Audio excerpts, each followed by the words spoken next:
Hey, this is Pastor Laf. Thank you for joining me today, Take 5 with Pastor Laf. I'm going to spend one more day on Psalm chapter 8. The last two Take 5s, we've gone over the concept of being a God type of creature, about aligning ourselves with the will of God. But I want to say that I want to look at this one part in Psalm chapter 8. I'll read again from verse 4. What is man that you're mindful of him, the Son of Man that you visit him? For you've made him a little lower than the angels. You've crowned him with glory and honor. You've made him to have dominion over the works of your hands. You've put all things under his feet. Now the Lord created Adam and Eve to subdue and take dominion. And I'm going to tell you something, what happens, because what we do, sometimes we hear that word dominion, it's like, whoo, yes, I'm going to be, I've got power, and I've got all this, and I've got authority, and I'm ready to run out there. And sometimes we even twist that and think that that means dominion over people, or, dominion over work, people we work with, coworkers, or people who we go to school with. That's not what he's saying. I want you to understand something about dominion. Dominion isn't necessarily so that you can lord it over someone else. Dominion is personal dominion, and I believe it starts in our own personal life.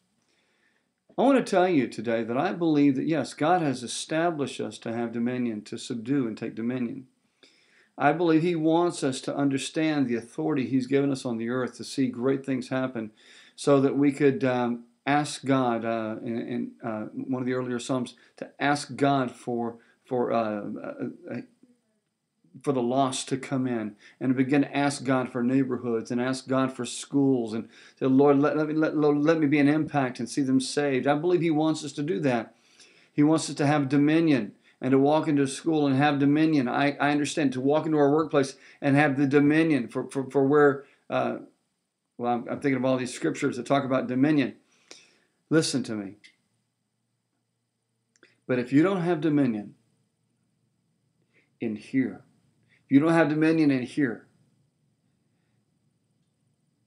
if you haven't learned to take control of some of the most basic things, it's going to become very difficult, or it's going to be very difficult for you to have control over anything else. The Lord has created you to subdue and take dominion.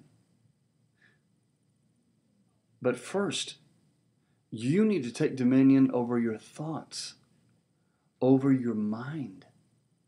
You see, we want to get out here and start screaming at the devil and binding and loosing, and people get all excited about that. Woo, yeah, let's go do it. But if you can't defeat the devil in your own life, how can you defeat the devil in a neighborhood? If you can't defeat the enemy, if you can't have victory in your own life, it's going to be tough for you to be praying people through to victory, or praying for victory in a school setting, or in your workplace. Yeah, God, thank you for giving it to me, Lord. I just pray against the spirit of whatever. Man, you've got to take dominion in your own life. You've got to work here. And I'm going to tell you, it's possible. If it were impossible, I don't know why we'd be asked to do it. We're supposed to bring our members into subjection. We're supposed to keep things under control. We're supposed to self-control. Fruit is one of the fruit of the Spirit. So this is what we need to do. And I want to encourage you today to begin to take your thoughts captive. And if it lifts itself up against the knowledge of the Lord, or against God's word, or no, that can't be true, you really that's not going to happen. God's not going to pull you out. Things aren't really going to turn around. You're going to end up sick like everybody else. You're going to end up in a bad situation like everyone else. You're going to run out of money like everyone else. You're going to be poor and broke and stupid and ugly. Whatever. But whatever it's saying, hear me.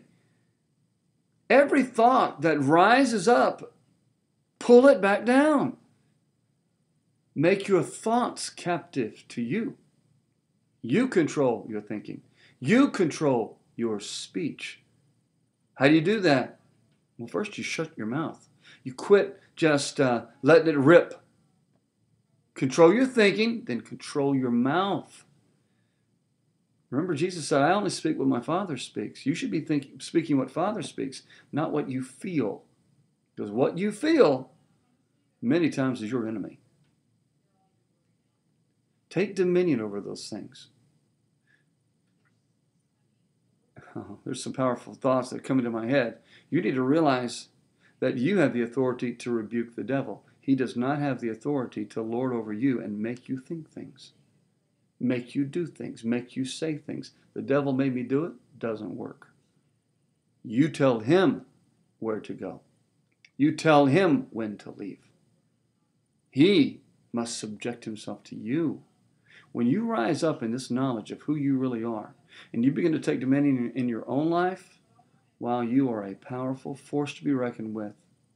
And I believe demons will say, just like they said about Jesus and Paul, Jesus I know and Paul I know, but who are you?